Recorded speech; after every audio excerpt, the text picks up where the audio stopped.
Medicare Part B. Medicare Part B is the things that you will be covered as an outpatient. So things like your doctor's office visits, surgeon fees. If you go to the ER, that's considered a Part B charge. Any labs or x-rays, imaging, stuff like that will fall under Part B, as well as ambulance rides.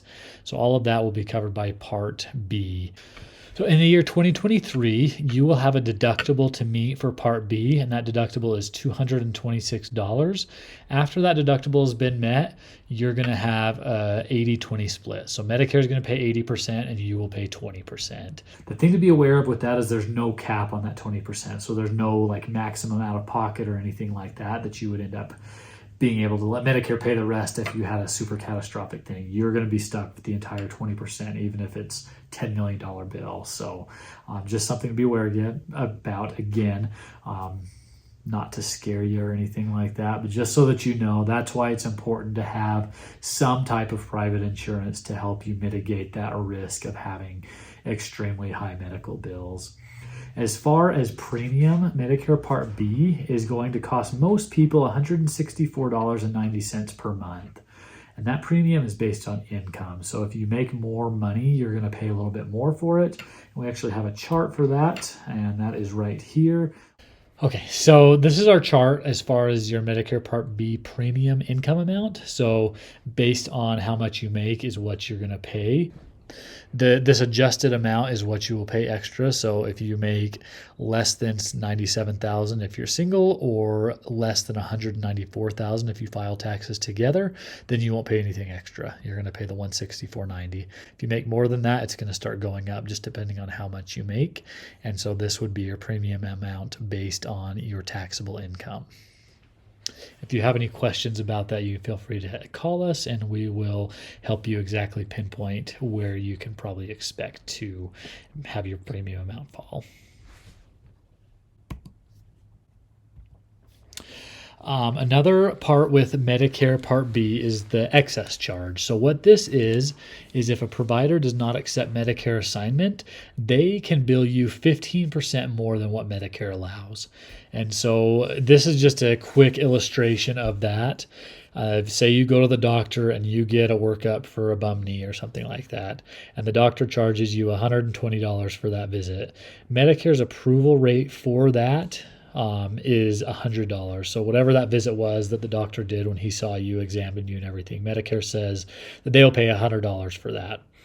So they pay their part of 80%, $80, and then you're going to pay 20%. If this provider does not accept Medicare assignment, then they can charge you an additional 15%, or in this case, $15.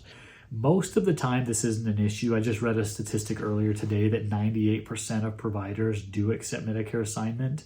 But typically where this could be an issue is at some of your bigger workups in hospitals and stuff like that. You might come across a doctor or a facility that does not accept Medicare assignment.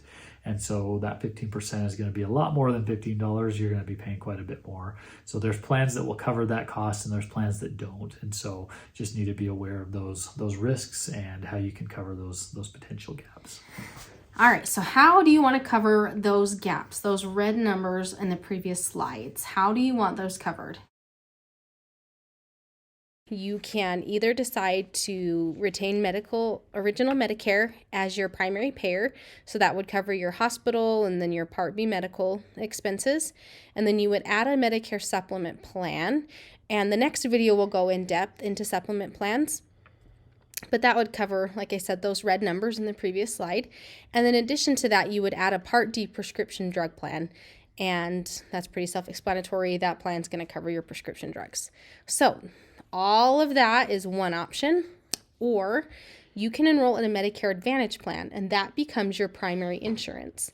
It's a lot of times known as Part C. The plans are set up as HMOs, PPOs, PFFSs, that type of thing. And then with that, you would have prescription drug coverage, and that's often included in the Medicare Advantage plan. So one question that we get a lot where people are confused is they think that they can have a supplement with an Advantage plan. And unfortunately, it doesn't work that way. When you are ready to enroll into Medicare, you need to decide, do I want a supplement plan or do I want a Medicare Advantage plan? And the next few videos are going to break those down in more details. That way you know that a supplement will fit you better or a Medicare Advantage plan will fit you better, because they both work differently. I like to say it's like comparing apples to oranges.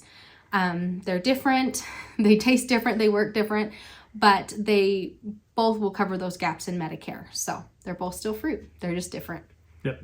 And you're not going to be stuck with one or the other per se. You can usually make changes in the future. If you're on an Advantage plan and you don't like it, you can go to a supplement. If you're on a supplement and you don't like it, then you can go to an Advantage plan. As a rule of thumb, you can generally make a change. Some instances can make that more difficult, and we can get into that in the future. But just know that you're not making a decision that's going to affect the rest of your life. This is something that we can adapt and change if we need to. Go ahead and continue on to the next video to learn about supplement plans.